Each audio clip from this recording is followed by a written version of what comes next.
الحمد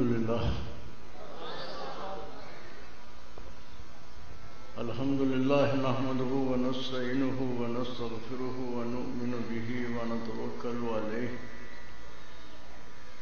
ونعوذ بالله من شرور أنفسنا ومن سيئات أعمالنا من يهده الله فلا مضل له ومن يضلله فلا هادي له أشهد أن لا إله إلا الله وحده لا شريك له وأشهد أن سيدنا ومولانا محمدا عبده ورسوله صلى الله تعالى عليه وعلى آله وصحبه وبارك وسلم تسليما كثيرا كثيرا. أما بعد فقد قال النبي صلى الله عليه وسلم خيركم من تعلم القرآن وعلمه. اللهم صل وسلم دائما أبدا على حبيبك خير الخلق كلهم. أستغفر الله ربي من كل ذنب وأتوب إليه. أستغفر الله ربي من كل ذنب وأتوب إليه. أستغفر الله ربي من كل ذنب وأتوب إليه.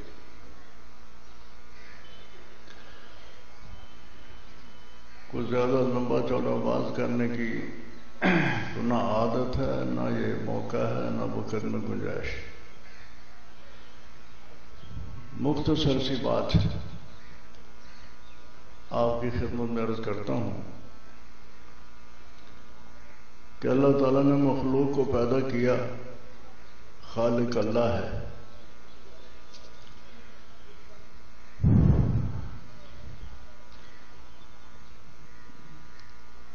اہل اسلام کا متفق علیہ عقیدہ، ہمارے اکابر کا، علماء دیوبند کا، سب کا بالاتفاق عقیدہ کہ اللہ تعالیٰ کی ذات کے بعد اللہ کا تو کوئی شریک نہیں، نہ ذات میں نہ صفات میں. اللہ وحدہ لا شریک لہ. ساری مخلوق میں سے اللہ تعالیٰ کے بعد جو سب سے افضل، سب سے اعلیٰ، سب سے اولا وہ محمد رسول اللہ صلی اللہ علیہ وسلم کی ذات اقدس ہے. پڑھ لو درود شریف صلی اللہ علیہ وسلم.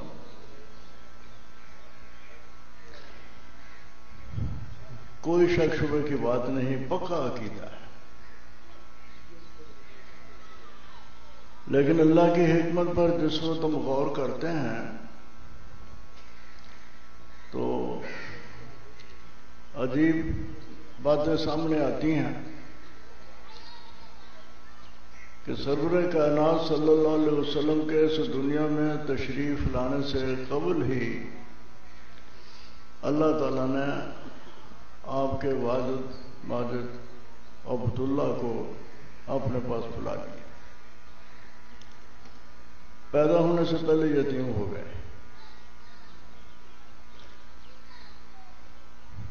واعظوں سے آپ سنتے رہتے ہیں جب آپ کی ولادت ہوئی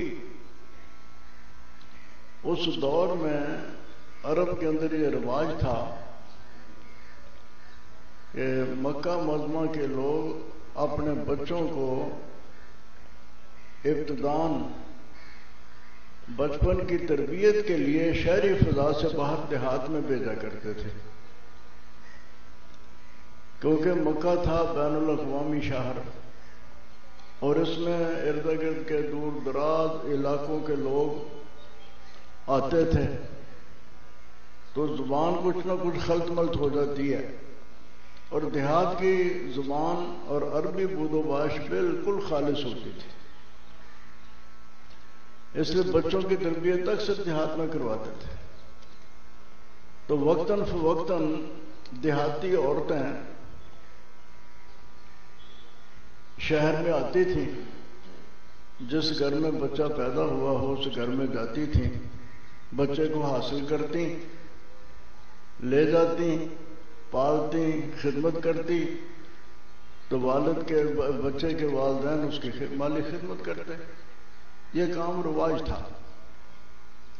اسی رواج کے مطابق سرور کائنات صلی اللہ علیہ وسلم کے پیدا ہو جانے کے بعد قبیلہ بنو بکر بنو لیس جو طائف سے خاصے فاصلے پر ہیں، آج ان کی رہائش گاہ بھی دریافت ہو گئی، ساری جگہیں بھی دریافت ہو گئی ہیں، تو وہاں کی عورتیں وفد کی صورت میں مکہ معظمہ میں آئیں بچے حاصل کرنے کے لیے۔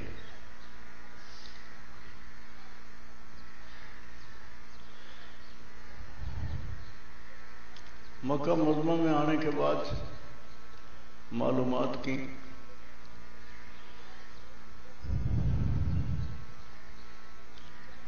آنے والیوں میں کچھ آنے والی ایسی تھیں کہ جن کے گھر میں خوشحالی تھی، ان کے ہاں دودھ دینے والے جانور بھی تھے اور مادی طور پر وہ گھرانے خوشحال تھے، اور بچے پیدا ہوئے اور بچے بھی اچھے اچھے خاندانوں کے۔ تو جو اس وقت کے دولت مندوں یا آج کل کی اصطلاح میں سرمایہ داروں کے بچے تھے، جن کے سر پر ان کے والدین کا سایہ تھا، اس کو لپک لپک کے عورتوں نے اٹھا لیا اور گھر والوں نے خوشی کے ساتھ دے دی۔ اور جب وہ یہاں آتی جہاں اللہ کی مخلوق میں سے سب سے افضل ترین بچہ پیدا ہوا تھا، آتے ہی ان کو پتہ چلتا کہ بچہ یتیم ہے، فوراً منہ موڑ کے چلی جاتی۔ کسی یتیم کو لینے سے کوئی دنیا کا فائدہ نہیں ہے، جب سر پر والد ہی نہیں تو ہمیں انعام کون دے گا؟ اس گوہر نایاب کو یتیم سمجھ کے چھوڑ گئی۔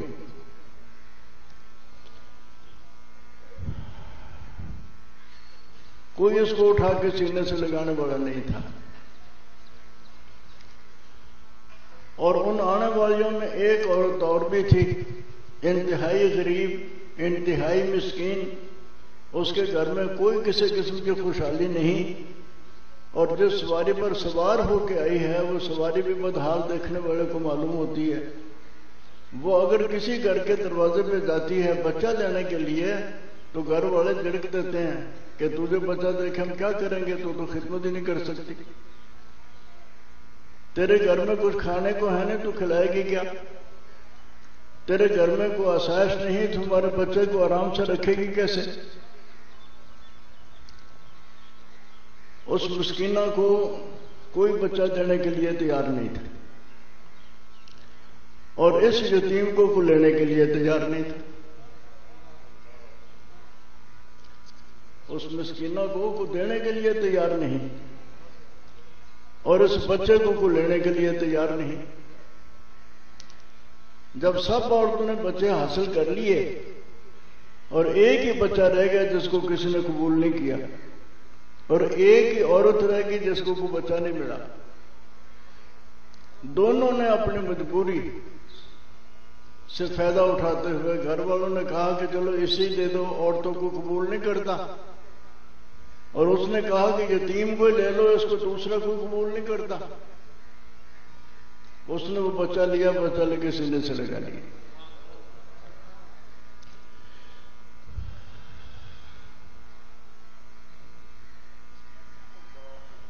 واقعہ آپ سنتے رہتے ہیں، ایسے ہی ہوا، جانتے ہو نا سر، ایسے ہی ہوا۔ علماء بیٹھے ہیں سٹیج پر، میں ان سے ایک بات پوچھتا ہوں، صرف اس مجمع میں نہیں، بڑے بڑے شہروں کے بڑے بڑے مجمعوں میں جہاں علماء کا ہجوم تھا، میں نے وہاں بھی یہ سوال کیا کہ وہ سرمایہ دار عورتیں، دنیا دار ذہن رکھنے والی، جو اس یتیم سے استغنا کر کے چلی گئی کہ ہم اس یتیم کو لے کے دنیا نہیں حاصل کر سکتے، ہمیں کچھ نہیں ملے گا، آج ان میں سے کسی ایک عورت کا نام بتا دو۔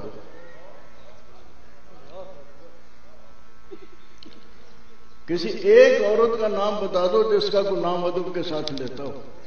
ادب کے ساتھ لینا اپنی جگہ رہا، اس کا نام بتاؤ، اس کا قبیلہ بتاؤ، کہ یہ عورتیں تھیں جو کہ بچے لینے کے لیے آئی تھیں. تاریخ خاموش ہے، دنیا فراموش کر گئی، کوئی ان کا نام و نسب باقی نہیں ہے. لیکن جس نے اس یتیم کو اٹھا کے سینے سے لگایا تھا، وہ مسکین عورت جس نے یتیم کو قبول کیا تھا، اس کا نام جانتے ہو؟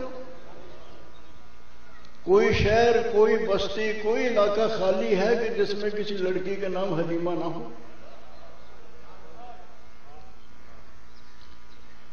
آج حلیمہ کے نام کی نظمیں پڑھی جاتی ہیں، گن گائے جاتے ہیں.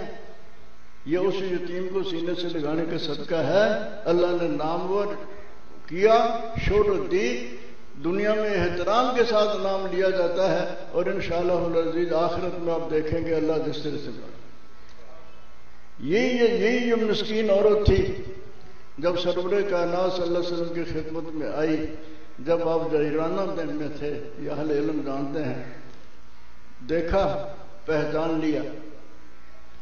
صحابہ کہتے ہیں کہ ہم حیران رہ گئے کہ حضور نے اپنے کندھے پر سے چادر اتاری اور بچھا کے اس عورت کو اس چادر کے اوپر بٹھایا. پوچھنے والوں نے پوچھا کہ یہ کون عورت ہے جس کا اتنا احترام اللہ کے نبی نے کیا؟ پتہ چلا یہ حلیمہ سعدیہ ہے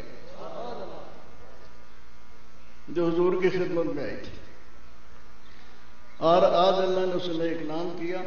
لوگوں کے منہ سے جب اس کا لفظ نام آتا ہے رضی اللہ عنہا، لوگ اس کو دعائیں دیتے ہیں، اس کے نام پر بچی کا نام رکھنے میں فخر محسوس کرتے ہیں. یہ برکت تھی اس یتیم کو اور مسکین کو سینے سے لگانے کی. یہ تو ہوا واقعہ. اب اس کے بعد ہم دیکھتے ہیں اسی یتیم کو اللہ نے نوازا اور اسی یتیم کے پاس اپنے دین کی امانت رکھی اللہ تعالیٰ نے. اب آگے اس یتیم کی وراثت چلی، لیکن ہماری آنکھیں دیکھتے ہیں کہ آج اس یتیم کی وراثت کے ساتھ بھی دنیا نے وہی حال کیا ہوا ہے کہ کوئی سرمایہ دار، کوئی بڑا آدمی اپنے بچوں کو اس یتیم کا وارث بنانے کے لیے تیار نہیں کہ اس کی وراثت کو لینے کے بعد کھائیں گے کہاں سے؟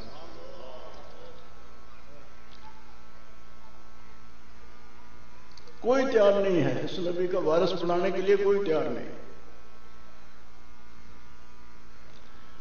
لوگ کہتے ہیں کہ مدرسے میں جو طالب علم پڑھتے ہیں یہ وہ طالب علم ہیں جن کے ماں باپ ان کے سکولوں کالجوں کے اخراجات برداشت نہیں کر سکتے، اس لیے مدرسے میں بھیج دیتے ہیں کہ چلو مفت روٹی کھائیں گے اور مفت یہ پڑھیں گے. آج ان کو یتیم اور مسکین سمجھا جاتا ہے کہ یہ کالجوں میں نہیں پڑھ سکتے اس لیے وہاں چلے جاتے ہیں، یہ مسکین ہیں. لیکن چاہے کسی مجبوری کے درجے میں ہے، لیکن اللہ کا لاکھ لاکھ شکر ہے کہ آج یہ مسکین اس یتیم کی وراثت کے بارے سے.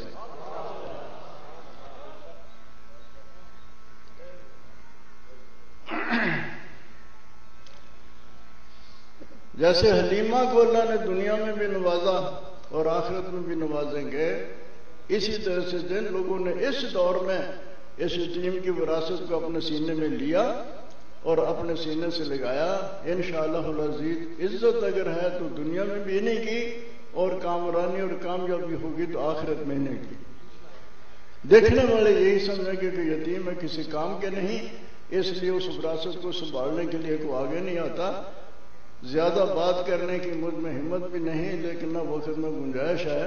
اب یہی مثال ہے ہمارے جلسوں پر آپ کے سامنے جو بچے غریب مسکین قسم کے پیش کیے جاتے ہیں، جنہوں نے اللہ کی دی ہوئی امانت کو اپنے سینے میں سمویا، اور ہم اس کو کوئی قدر و قیمت کی نگاہ سے نہیں دیکھتے، لیکن اللہ کے نزدیک جو ان کی قدر ہے، جو اللہ کے نبی کے نزدیک اس کی قدر ہے، تو اللہ کے رسول کہتا ہے خیرکم من تعلم القرآن وعلمہ. جو روایت میں نے پڑھی تھی کہ تم میں سے سب سے بہتر وہ ہے جو قرآن سیکھتا ہے اور سکھاتا ہے.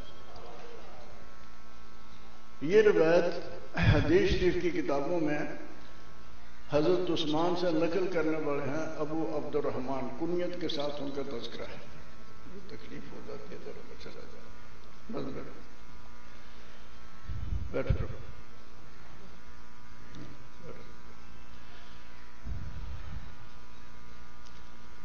انہوں نے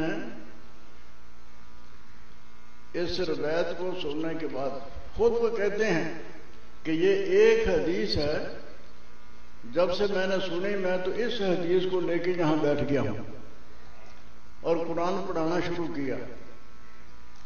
کب پڑھانا شروع کیا؟ حضرت عثمان، یہ روایت نہیں ہے، حضرت عثمان کے زمانے سے پڑھانا شروع کیا، حتیٰ کہ حجاج کا دور آ گیا، بیٹھے قرآن بھی پڑھا رہے ہیں۔ کتنا عرصہ؟ سال نہیں گنے گئے، لیکن اگر حضرت عثمان کے زمانے کی ابتدا کو لیا جائے اور حجاج کے زمانے کے انتہا کو لیا جائے تو ان کی تدریس کا زمانہ 72 سال ہے۔ اور اگر حضرت عثمان کے زمانے کی انتہا کو لیا جائے اور حجاج کے زمانے کی ابتدا کو لیا جائے تو ان کی تدریس کا زمانہ 38 سال ہے۔ 38 سال سے لے کے 72 سال کے دوران میں ان کی تدریس ہے۔ کہتے ہیں میں نے تو جب سے یہ روایت سنی ہے مجھے تو اس روایت نے اس جگہ بٹھا دیا، میں تو اس وقت سے قرآن پڑھا رہا ہوں اس ایک حدیث کو سن کر۔ اس لیے یہ پڑھنا پڑھانا اللہ کی بہت بڑی نعمت ہے، جس کو یہ نصیب ہے ان کی مسکنت نہ دیکھو، اس نسبت کے دیکھو کہ یہ وارث کس کے ہیں، اور اس حال کو دیکھو کہ جو اس قرآن کو لایا تھا اور اس امت تک پہنچانے کے لیے جس نے ماریں کھائی تھی، دانت توڑوائے تھے، لہو لہان ہوا تھا، آج اگر لیے بیٹھے ہیں تو یہی مساکین اس کو لیے بیٹھے ہیں، اور لوگوں کو نصیب نہیں ہوتا اس دنیا کی محبت کے اندر آ کے کس طرح سے آنکھ اٹھا کے دیکھیں۔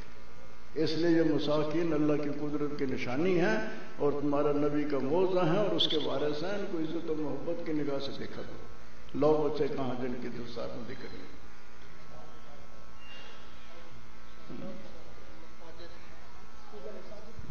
محمد ساجد والتنویر احمد تحصیل جوہر آباد ضلع خوشاب۔ ادھر سے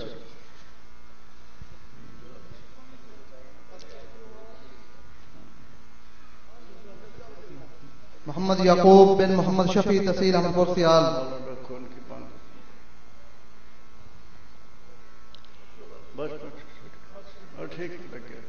محمد حسنین بن اللہ بخش تحصیل احمد پور سیال۔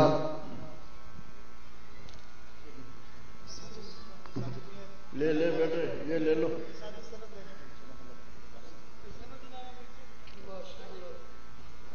محمد امین ابن غلام شبیر۔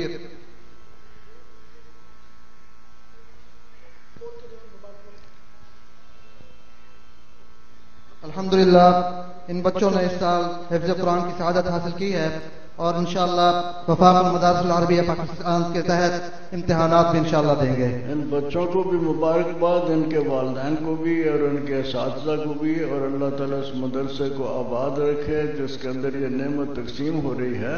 تو میں بھی آپ کی توجہ دلاتا ہوں، سلطان علی شاہ صاحب رحمۃ اللہ علیہ میرے دوستوں میں سے ہیں اور ہمارے پاس وہ دارالعلوم کبیر والے میں پڑھتے رہے۔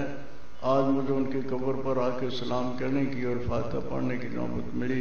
ایصال ثواب کی جگہ کو آج میں نے پہلی دفعہ دیکھا تو جی چاہتا ہے کہ یہ مدرسہ خوب ترقی کرے علاقے میں اور ان کا صدقہ جاریہ ہو، اور لوگوں کو بھی اللہ توفیق دے کہ اس سے فائدہ اٹھائیں اور اپنے بچوں کو اپنے نبی کے ساتھ جوڑنے کی کوشش کریں اسی دینی تعلیم کے ساتھ۔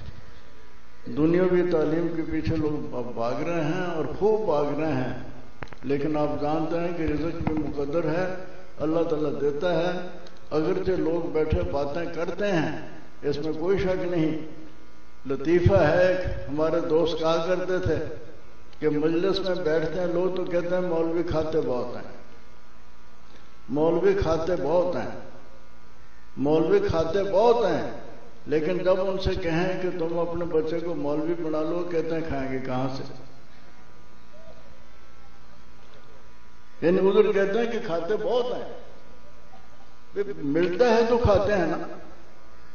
کیا یہ اللہ تعالیٰ کی عنایات میں سے نہیں ہے کہ جنہوں نے اللہ کے اس دین کو قبول کیا ایک وقت نہیں 20 دفعہ دیکھنے کی نوبت آتی ہے کہ لوگ اصرار کر کر کے منتیں سماجتیں کر کر کے دعوت کا وقت لیتے ہیں اور کھانے کے بعد پھر کہتے ہیں جی بہت ہی شکریہ آپ کا کہ آپ تشریف لے آئے۔ کھلاتے بھی ہیں، شکریہ بھی ادا کرتے ہیں. تو آپ محسوس کریں نہ کریں، ہم تو کہتے ہیں کہ اللہ کی دی ہوئی عزت ہے جو اسی قرآن کی برکت سے ملتی ہے. آج اپنے گھر لے جانے کو انہی بچوں کو لوگ برکت کے باعث سمجھتے ہیں اور انہی کی خدمت کرنے کو باعث سعادت سمجھتے ہیں. یہ دنیا میں ہے جو اللہ نے دل کی گہرائی میں عزت دی ہوئی ہے، اور باقی جو دنیا دار اقتدار والے لوگ، ڈنڈے والے لوگ ہیں، یہ سمجھتے ہیں کہ لوگ ہمارا احترام کرتے ہیں. حکیم الامت حضرت تھانوی رحمۃ اللہ علیہ کہا کرتے تھے کہ ان کا احترام تو ایسا ہے کہ جیسے یہ مجلس بیٹھی ہے، ابھی یہاں سانپ نکلا ہے تو سارے اٹھ کے کھڑے ہو جائیں گے، اور سانپ بھی کہے گا کہ دیکھو میرا کتنا احترام ہے، مجھے دیکھ کے سارے کھڑے ہو گئے. اور یہ پتہ نہیں ہوتا کہ ساتھ سے جوتے کی تلاش کی ہے کہ موقع ملے تو سر ٹوٹیں. حقیقی عزت جس کو کہتے ہیں وہ اللہ تعالیٰ نے دیندار لوگوں کو دی. اللہ سمجھنے کی توفیق عطا فرمائے. ان کے لیے اور ان کے والدین کے لیے، مدرسے کے لیے دعا فرما لیجیے. پھر میں اجازت چاہوں گا. چھوٹا سا بچہ ہے، دیکھیں قرآن کی معجزہ دیکھیں. کتنی عمر ہے اس بچے کی؟ 8 سال ہوگی، 9 سال ہوگی. اللہ نے قرآن کی دولت سے نواز دیا. اللہ، یہ قرآن کا معجزہ ہے. کیا سمجھ اس بچے کو؟ ماشاءاللہ. یہ کس کی ہے؟ اللہم انا نسألک بأننا نشهد انک انت اللہ لا الہ الا انت الاحد الصمد الذی لم یلد ولم یولد ولم یکن له کفوا احد. اللہم صل وسلم وبارک علی سیدنا محمد وآلہ وصحبہ کما تحب وترضى عدد ما تحب وترضى. اللہم انا نسألک من خیر ما سألک منہ نبیک سیدنا محمد صلی اللہ علیہ وسلم ونعوذ بک من شر ما استعاذک منہ نبیک سیدنا محمد صلی اللہ علیہ وسلم. اللہم انا نسألک علما نافعا وعملا صالحا متقبلا ورزقا حلالا واسعا وشفاء من کل داء. اللہم اکفنا بحلالک عن حرامک واغننا بفضلک عمن سواک. اللہم انا نسألک العفو والعافیۃ فی الدنیا والآخرہ. اللہم وفقنا لما تحب یاد رکھنے کی توفیق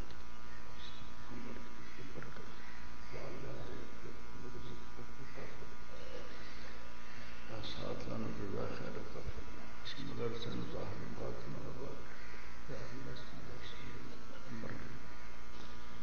سلطان علی شاہ صاحب کے درجات بلند فرما، صدقہ جاریہ میں ترقی سے. اللہم آمین. صلی اللہ تعالی علی خیر خلقی محمد.